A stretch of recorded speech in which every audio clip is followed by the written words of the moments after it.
Today's video is for anyone who's currently trying to learn a language but feels like you've hit a brick wall.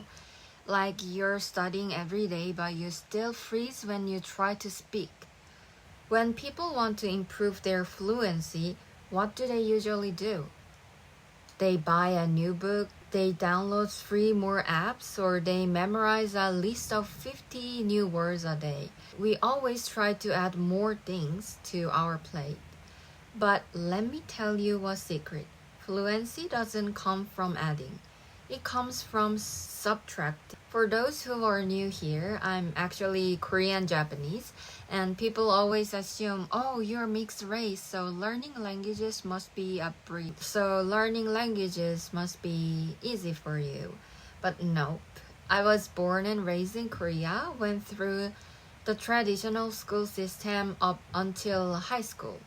Japanese came naturally to me as a kid because I went to Japanese elementary school, but when it came to English, I had to struggle from scratch, just like anyone else as an adult. But my English clicked when I stopped looking for new study methods and started quitting certain toxic habits. Today, I'm going to share the 3 major things I gave up to finally become fluent, including some of my embarrassing stories. Number 1, quitting perfect grammar. The very first thing I had to drop was trying to speak with perfect grammar. Growing up in an Asian education system, we are conditioned to focus so much on reading and writing.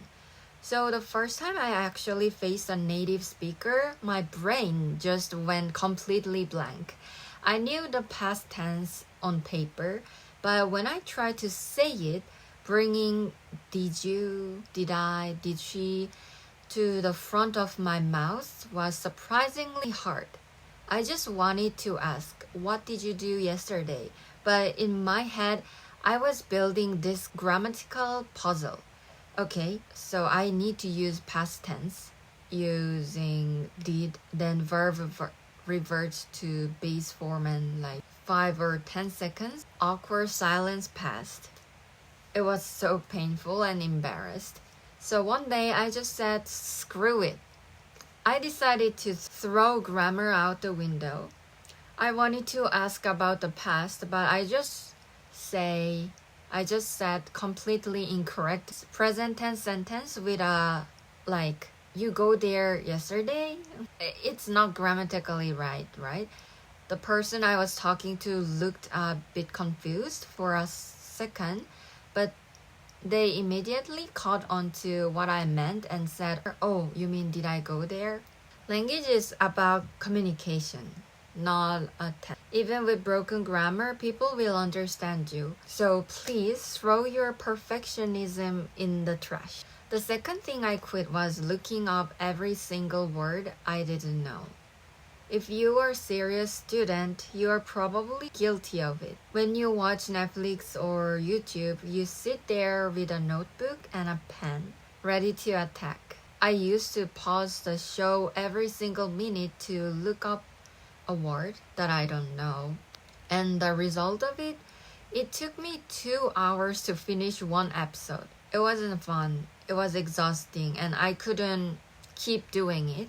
So I stopped. I told myself, as long as I get the general vibe of the story, I'm just going to keep watching. I know it sounds scary. You feel like you're not learning. You feel like you just spend time watching the shows. But here's the magic of language. The words that actually matter will show up again and again naturally. If a word is important, you will see it in the next episode or in a different video. The only time I actually took notes was when a phrase hit me hard, like, wow, that's such a cool way to put it. Or when I noticed a slang word that native speakers were using constantly. Keep it effortless or you will burn out. A third thing I stopped was waiting until I was ready to speak. Are you telling yourself, I'll join a conversation club once I learn more words? Or my level is too low to talk to native speaker? If you don't speak, you will never speak. You can get a perfect score on a driving written exam, but if you never get behind the wheel, you can't drive. It's the exact same thing. Back in 2020 during the pandemic, I shattered this mindset. We were stuck indoors, so I signed up on a website called Conversation Exchange. I met this American guy who was super into Japanese culture. At first, I was scared, so I only talked to foreigners who could speak some Japanese or Korean. I was creating an escape hatch. But this guy, he spoke zero Japanese, zero Korean, only English. The moment we connected the call, English was my only survival tool. We ended up talking on the phone for 2 hours every single day, almost. My English was a complete mess at first time, but because we genuinely wanted to get to know each other, the conversation kept flowing. Since he was a guy around my age, we talked about everything.